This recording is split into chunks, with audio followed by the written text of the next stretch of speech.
All right, this is Ike. Ike rolled his ankle in basketball, and that's not a good thing because Ike is getting ready to play the state championships today. He's the point guard for what high school again? Hillcrest. Hillcrest High School. All right. So, right ankle there. He rolled it internally. So, go ahead and stand up for a minute. Tell us what hurts right now. More when I cut and do sudden movements. Okay.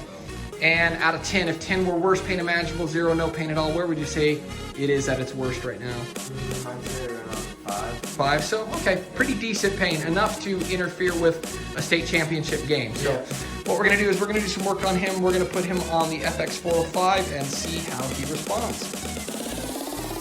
All right, so we're just about wrapped up. We did the ankle and foot protocol here on the FX405. We've had it on Ike's ankle for about 10 minutes now. It's about done. So what we're gonna do now is just have Ike stand up, put some weight on it, and kind of maybe pivot on a little bit and just tell me how it feels. Feels a lot better. Yeah? It really does, yeah. All right, we're about 5 minutes past the laser treatment. Move around, tell me how that's feeling there. Feeling like $1,000,000 right here.